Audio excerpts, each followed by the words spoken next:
Visto de Fora. Boa noite, sejam bem-vindos a mais um Visto de Fora, como sempre com a análise de Begonha Inigas e Olivier Bonamici. Boa noite, bem-vindos. Boa noite. Olá. Neste que é o Dia Mundial do Pão, sabiam? O pão português é muito diferente dos vossos países, é melhor, é pior? O que é que vocês têm a dizer? Begonha? Pois eu acho que o pão portugués é ótimo, sin dúbida, mas o pão tamén español tamén é ótimo. Só que e conforme as diferentes comunidades autónomas muda o tipo de pão, como acontece en Portugal, con o pão alentexano, con, por exemplo, de Mafra, con unha boliña normal, de mistura, en fin. No caso de España, por exemplo, na zona da Castela é fantástico o pão, e na Galiza xa nin digamos, non é? E adoramos o de facer sopiñas como acontece en Portugal. O problema é que iso engorda moito. Pois, é sempre um problema. Olivier, em França é tradicional baguete, não é? É bem diferente.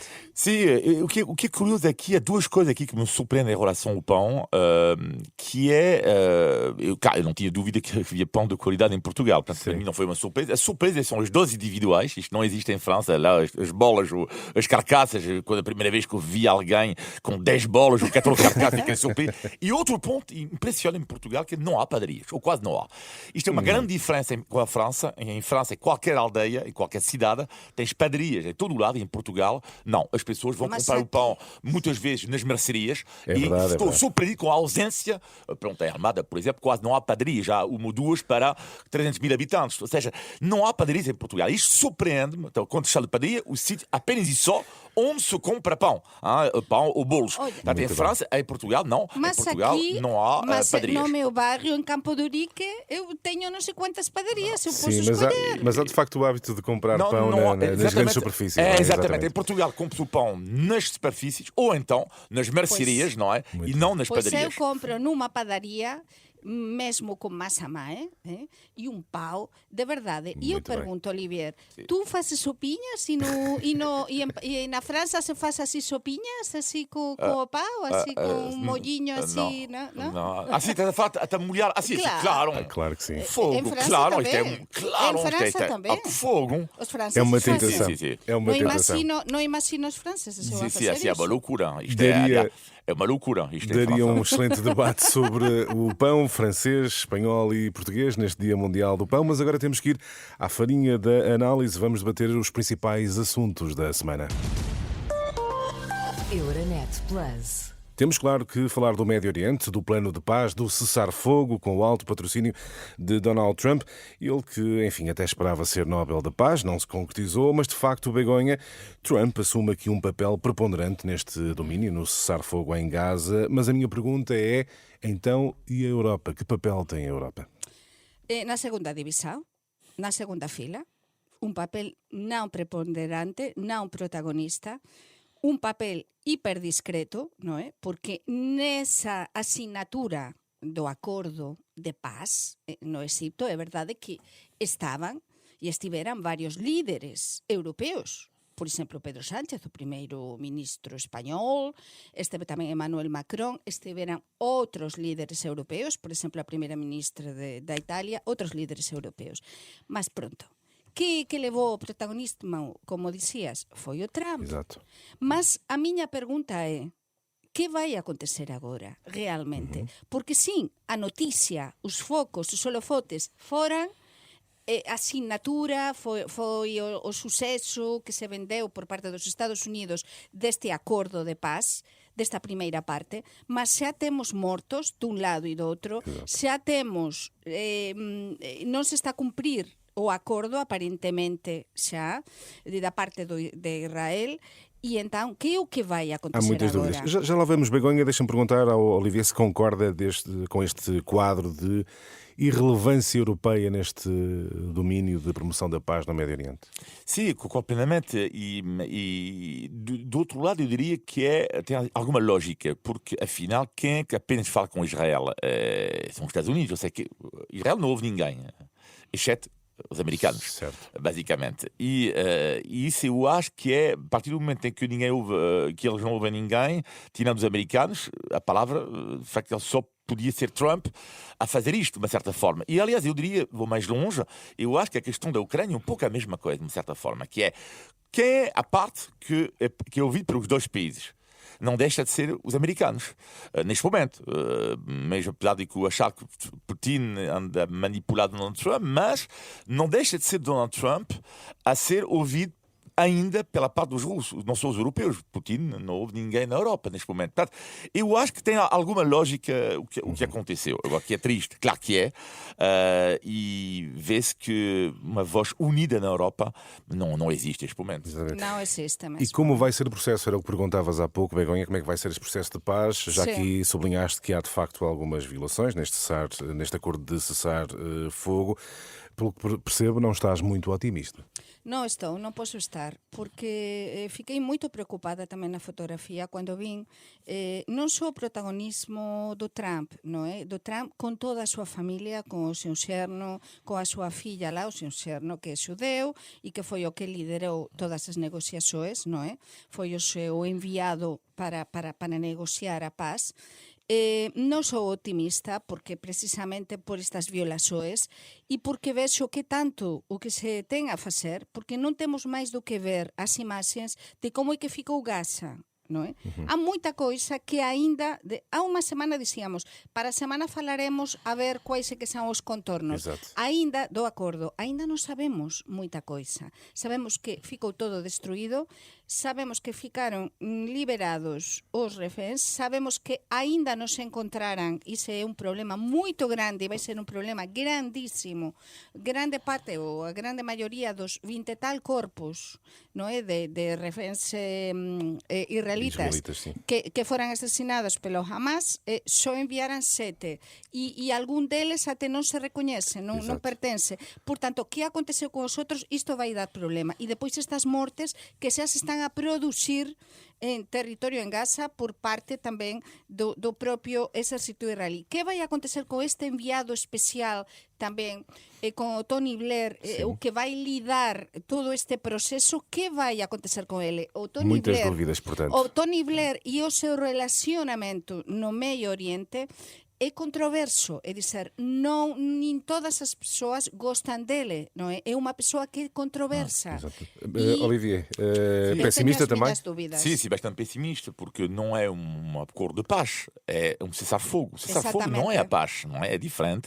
E além disso, a mim fez uma imensa confusão, uma pequena parte, aliás, não é uma pequena parte, eu acho que é importante, fez uma confusão a forma como Netanyahu está a ser tratado, ou seja, o Bibi da parte de Donald Trump, esquecendo que ele, no mínimo, para mim, são crimes cometidos, e depois há alguns que consideram que o caso da Begonha, que é um genocídio, mas crimes cometeu.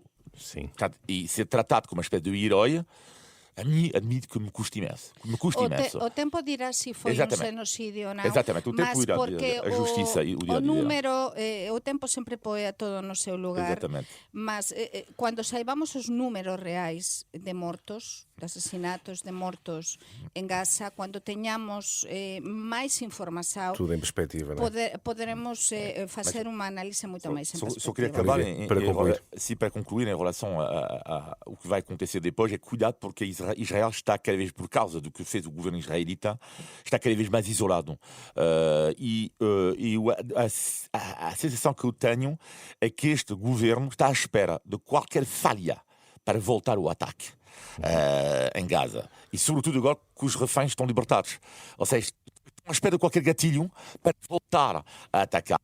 E é essa a questão que, para mim, Israel tem que cuidar, porque na Europa a opinião pública já mudou. Infelizmente mudou, mas por culpa do governo israelita. Para mim o principal problema é que estamos a ver, e muitas pessoas estão a começar a ver como normal que, por exemplo, uma personalidade como Donald Trump, não é, tão volátil, que envie os seus familiares para uma negociação e depois este acordo e pareça o rei de tudo, e depois que envie ao seu secretário de Estado de Defensa, a cimeira da NATO, dos ministros de Defensa da União Europeia esta semana, e pareça este enviado do Trump como rei, como rei Midas de tudo, e os demais como os comparsas. E iso para mí é o preocupante, esta maneira de facer política. A diplomacia onde é que está a diplomacia? Onde é que ficou a diplomacia internacional? Fica esse ponto de interrogação das muitas dúvidas relativamente ao Médio Oriente. Vamos ao contínuo caos em França, se bem que, Olivier, o primeiro-ministro Le Cornu, novamente nomeado por Macron, sobreviveu a 2 moções de censura apresentadas pelos extremos no Parlamento francês, depois de recuar na reforma das pensões e garantir o apoio do Partido Socialista. Está aberto caminho à estabilidade ou também não acreditas? Está melhor do que há uma semana, sem dúvida nenhuma. Eu diria que é a cultura do que faltava em França, do compromisso. Eles encontraram um compromisso. A política é exatamente isto, é encontrar soluções, não é, para, a partir do momento em que não há maioria, para haver uma espécie de compromisso, e isto aconteceu. Agora, e é um momento forte, é uma derrota, estranhamente, é uma vitória e uma derrota de Macron, que é vitória porque eu acho que desta vez não vai estar censurado, e derrota porque o sacrifício foi a reforma das pensões, que era a grande batalha de Macron. Agora, até que ponto este governo vai ficar, e depois é a questão da ideia, como é que um país cheio de dívidas como a França neste momento vai fazer para equilibrar as suas contas com uma medida que vai custar muito dinheiro, porque esta medida custa dinheiro. Sim. O facto do regresso, a suspensão, por assim dizer, da reforma das pensões. Portanto, também não estás muito otimista quanto ao futuro imediato imediato, sim, estou otimista. Agora, até quando? Porque eu acho que é um governo a partir que há prazo na minha vida. Também o teu ponto de interrogação relativamente à França, Begonha? Sim, sem dúvida. Visto de fora, eu vejo desde Espanha, desde Portugal, não vejo como francesa. Custa-me acreditar que este novo governo de Le Cornu possa durar moito tempo. Está a termo, desde o meu punto de vista, se calhar posso estar enganada, mas todo aponta a que realmente Macron cada vez fica máis acurrelado e con menos credibilidade a nivel tamén, non digo tanto internacional como interna, non é? E depois, que nos nosos países, e estou a falar de França e España, non é? Realmente temos o tema tamén social, o tema dos direitos sociais, está a marcar moito os gobernos nesta altura de crise, porque falamos de guerras, mas a população está a sofrer unha crise por causa das guerras, por causa da inflação muito grande. Preços elevados, isso faz com que cada vez tenhamos menos para as nossas despesas diárias e que os nosos governos tenham de apostar máis pela parte social. Iso que faz que o endividamento público cresça e cada vez sexa máis difícil manter o equilibrio das contas públicas. O Macron o ten difícil agora, o ten moito difícil, mas a solução é o Macron parece, ou como dixía Olivier semana pasada, extrema-direita. Portanto, realmente o panorama na França non parece moito esperançador. Exatamente, e quando as condições de vida não são mais favoráveis, pode ser aberto o caminho para a extrema-direita, o populismo, naturalmente. Sim. Muito bem, está feita a análise aos temas europeus. Eu recordo, este Visto de Fora é uma parceria Renascença-Euronet, a rede europeia de rádios. Euronet Plus. Milano. Zagreb. Bruxelas. Sofia. Riga. Euronet Plus, a rede europeia de rádios para compreender melhor a Europa. Um olhar agora sobre as eleições autárquicas em Portugal. Olivier, quais são para ti os dados mais relevantes a reter das eleições do passado domingo? Eu diria uma vitória clara da direita portuguesa. Eu diria que o Partido Socialista se safa apesar de tudo, ou seja, após a derrota estrondosa que viveu na legislativa, eu acho que está ainda vivo. Não é grande forma, por assim dizer, mas ainda está vivo. Eu fiz esta pergunta, o PS voltou ou é apenas uma honrosa derrota? Não é uma honrosa derrota, mas é derrota. Portanto, é uma honrosa derrota. Certo. Ainda está vivo o Partido Socialista em Portugal. E depois eu Chega, a mim diria, é uma desilusão para o Chega, o resultado do Chega. Ao mesmo tempo, incomodou um pouco em Portugal, se quiser da verdade, sobre a questão estamos no Visto de Fora. Sim. Eu diria que a comunicação social, de uma forma global, na minha opinião, menosprezou, ou seja, para baixo, o resultado do Chega. São mais de 600 mil votos. Isto não é... Como? Foram mais de 600 mil votos. Sim, para mim não deixa de ser, de facto, uma desilusão do Chega, mas cuidado a analisar que são autárquicas e não são legislativas. E nós, na última semana, falávamos, tanto em Espanha como em França e na Itália, 3 países onde a extrema-direita, nas eleições autárquicas, não costuma fazer grandes resultados. A extrema-direita, o voto da extrema-direita é um voto mais ao nível nacional. E, portanto, dizer que o Chega, que elege finalmente ganha 3 câmaras, dizer que é uma estrondosa derrota, peço desculpa, mas não posso concordar. Begonha, foram 600 mil votos no Chega. Também discordas que está longe de ser uma grande derrota para o partido de André Ventura, para a extrema-direita? Non é que sexa unha grande derrota, mas os ollares, e estou a falar da imprensa internacional, da imprensa española, por exemplo, sediada en Portugal, estaban moito virados e focados no que acontecería con o Chega, sinceramente. E entón isto foi como un respiro, un intervalo, un dizer, non é por pelo de agora, mas eu tamén penso, e penso como vocês, que realmente estes 600.000 votos son para dizer o Chega está cá. Só que, como André Ventura tiña prometido, tiña avanzado que pois iban a fasquia a muito elevada, 20 não é? tal alguma fasquia, claro, pois esa fasquia ficou moito alén. Mas eu quería dizer tamén que para min esta foi a vitoria, realmente a continuidade, a vitoria dos partidos tradicionais. É dizer, ninguén acreditaba realmente que o PSD e o PS poderían ter estes resultados. Para o PSD foi unha bocanada de ar fresco, para o PS foi un dizer, pronto, non o fixemos tan mal, ainda cá estamos, non é? Mas, atenção, foi tamén o erro grande das sondaxes. Mas isto porque tem que ser falado. estamos a ver, Então, a ver que as sondaxes cada vez están-se a programa. enganar máis, porque estábamos a falar sí. de empate técnico, falábamos semana pasada, e era o que se noticiaba en todo o mundo, non é? Sí. De o PS e PSD no caso de Lisboa e Porto, e que aconteceu? En Lisboa, por exemplo, o PSD, eu acho que gañou o voto útil, as persoas foran a votar voto útil e por iso votaran moitas máis persoas do que se daban as sondaxes no moedas, e depois o PS non conseguiu, con esa campaña que parecía destructiva e con o tema do elevador da gloria e non sei que, non conseguiu levar ese discurso, mas as sondaxes estánse a enganar moito em Portugal. Olivier, o teu olhar sobre as sondagens em Portugal, rapidamente. Não, para mim isto tem que ser dito. Obrigado, Begonha, de falar deste ponto. Para mim há um problema com as sondagens em Portugal. Sim, e tem que sim, ser, ou seja, não estou a entender o que é que se passa.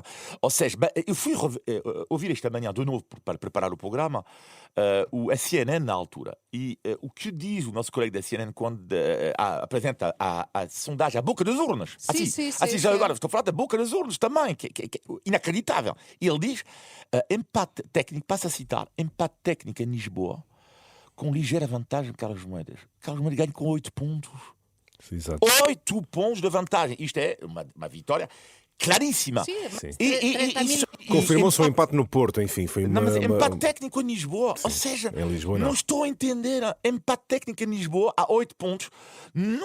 É que me surpreende é que estamos a falar da boca das urnas. Na boca das urnas, tu não pode haver uma diferença tão abismal de leitura. Não pode haver. Muito bem. Interessante para tudo concluir, isto. Begonha, Interessante. Porque realmente o PSD, con toda esta campaña, o que tiñamos falado tamén todos estes casos de Montenegro e todo iso, Montenegro saiu ben na fotografía de todo isto, non é? E isto reafirma tamén un bocado o seu a súa lideranza tamén, e ten grandes cámaras municipais e ten, digamos, tamén bastante ar para continuar con a súa gobernação. E atenção ao PS, porque o PS tamén pode ter moito a dizer tamén nos próximos anos con esta nova lideranza. E claro, temos de citar tamén aquí que a Mariana Mortágua ficou prácticamente morta, non é? A Mariana Mortágua non teve que votos? Teve, sim, não teve relevância nenhuma nestas eleições autárquicas. E a CDU continua lá. É dizer, ainda continua, ainda, que é a notícia. Mas a descer também. Mas continua, não está morta. Exato. Está feita a análise às eleições autárquicas. Avançamos para o índice de totalidade. Índice de Tugalidade. A minha pergunta de hoje é: qual terá sido a primeira palavra escrita em português? Eu vou dar aqui algumas possibilidades. Padre, madre, amor, Benfica, Porto... perdão. Não, dou 3. Padre, madre, amor. Qual terá sido a primeira palavra escrita em português? Padre, pode repetir? Padre, Padre, madre ou amor? E padre, madre. Mas a assim. primeira palavra escrita não estou a entender. Sim, a primeira palavra que se considera ter sido escrita em português, na língua Madre. portuguesa. É Madre. incrível isto. Madre. Eu vou votar no amor. Eu. Tu votas amor. Então, mais uma vez, gol da Espanha, a Begonha acertou, é madre. Madre, que significa mãe. A primeira palavra escrita em português de que há registro é justamente madre.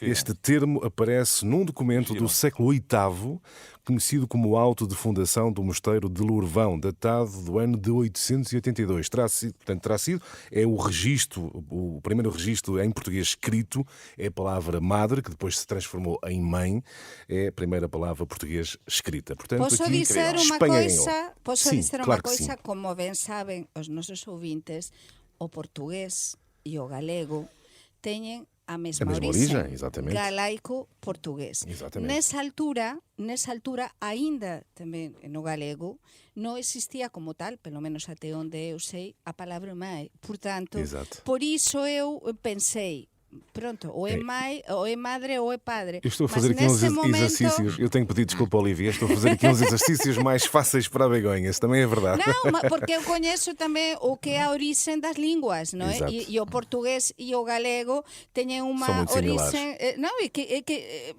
naceran xuntos, non é? O Exatamente. portugués nasceu con Tem- o galego. Tem a mesma origem. Fica aqui esta nota. Madre é a palavra em português com o registro mais antigo escrito. muito giro. Fica aqui este índice de tocalidade. Avançamos para o negativo e positivo da semana. Begonha, negativo. Xa que falabas é curioso, porque realmente estamos moito coordinados e aliñados sin saber que ias a perguntar o do Pau inicialmente, non é? Porque precisamente para mí o pior desta semana é, estaba a falar, e é verdade que eu compro todos os días o Pau nunha padaría moito perto da miña casa e un Pau excelente, Pau de verdade, non Pau de supermercado preconxelado que depois se aquece. E é curioso como estou a ver as persoas cada vez con máis necesidade en Portugal. E estou a ver, no outro día eu estaba na fila para comprar o pau e unha señora pediu 4 boliñas de pau. E no momento de pagar non tiña diñeiro bastante. Olla, se non tes diñeiro, podes ir ao multibanco se és cliente e levantar, porque son super simpáticas. A mí xa me aconteceu algunha vez de non ter xustas moedas, vai ao multibanco e depois paga. Non, a señora notábase que non tiña mesmo. E dis, olla, pode ser 3, é que non dá. É dizer, estou a ver, e aconteceme tamén no supermercado, moitas persoas a tirar produtos do carriño cando ven que ultrapasa unha certa cuantidade. Estou a ver moita necesidade mesmo. As persoas moito xustas. E xa para comprar o pau que non te chegue, iso é moito forte, porque o pau é un alimento básico en Portugal. É un alimento básico. Teu negativo, Olivia. O meu negativo tem a ver com uma coisa que me surpreende em Portugal, desde que eu vivo aqui, que é nas pessoas que têm, não é muito dinheiro, mas as pessoas que não têm dificuldade, pode-se dizer, que é a cultura da poupança. E acho negativo, na verdade, vou explicar. Eu acho que ainda há esta cultura em Portugal que eu acho muito estranho para quem tem dinheiro, que é o dinheiro às vezes é chamado, é sempre mal gasto. E acho que é negativo. Acho negativo porque é muitas vezes acumular dinheiro na conta e nunca gastar e não viver. E conheço pessoas ao meu lado que não são ricas, mas não têm dificuldade, que acumulam dinheiro e os bens, não é? Transmitem depois para os filhos e que, por seu lado, também não fazem nada. Não viajam, não vão ao restaurante, acham que sempre que o dinheiro é mal gasto. E admito que isto é uma mentalidade com a qual não me revejo nesta cultura obsessiva da poupança, que é algo que eu não gosto. Muito bem, e agora o teu positivo, Begonha? O meu positivo chama-se direito ao descanso. Muito Todos bem. temos direito ao descanso. Non sei se saben o que é, mas foi unha iniciativa na que está por trás unha española, non é? Que teve lugar na praza do municipio de Lisboa impressionante. Exato. Uma flash mob, exatamente. Exatamente. Impressionante. Podem ver na internet, e acho que a Renascença já noticiou, a Maria João Costa. Te antecipamos precisamente também. 112 esta processão que fizeram, viva, de 112 como murallinhas, como xanelas douradas, na que diferentes moradores se meteran dentro para reivindicar precisamente o direito a viver en paz, en calma, con cualidade de vida, o descanso na urbe, na cidade de Lisboa. Isto foi no día 9 e 10, semana pasada, esta semana, há unha semana, precisamente a protestar, antes das eleições, da falta de descanso de que o que vamos facer os moradores de Lisboa con tanto turismo, con pouca cualidade de vida, con as rúas moitas veces susas, con moito ruido. Pareceume incrível, porque se isto se ve a través dun avião ou a través do céu, realmente esta instalação é incrível na praça do município. Acho que foi algo muito corajoso e muito bonito. O direito ao descanso como positivo da Begonha e o teu positivo, Olivier? Bem, positivo tem a ver com algo que eu acho que é savoir-faire, know-how dos portugueses que devia ser exportado, que é os rolotes nos clubes de futebol. Que é algo Não, mas agora a sério, eu, por exemplo, nos dois principais clubes de Lisboa, há uma roulotte que tem uma organização que é algo de extraordinário. Eles são 20 lá dentro. Um faz o pedido das bifanas, o outro tira a imperial, o outro faz a grelha bifana, depois o outro recebe o pagamento e há tantos pedidos e o tempo de espera é nulo, é zero. Tu não esperas. É de uma organização. Se o país for organizado como os roulottes são, Portugal seria no top mundial. Essa é a grande frase. Mas eu peço um programa do futuro Primeiro-Ministro de Portugal organizado como uma roulotte. Mas é que há muitos anos que estão a fazer a mesma coisa e estão sempre com pouco tempo. Mas que o que seria dos jogos de futebol em Portugal se as bifanas e as imperiais? Exatamente. Não, mas claro. é de espanto. E com organização. Não, mas é com genial. organização. Compensa a conta. Isto não é possível. Está logo o cartão. As bifanas já estão lá, as imperiais já estão. De facto, o país tem que estar organizado como os roulottes. Muito bem, fica essa sugestão Boa a quem ideia. governa o país. Se o país fosse governado como as roulottes, o país estaria melhor. Bom titular. Sem dúvida. Obrigado, Olivier. Obrigado, Begonha. Regressamos na próxima semana. Boa noite. Boa Tchau. noite. Visto de fora.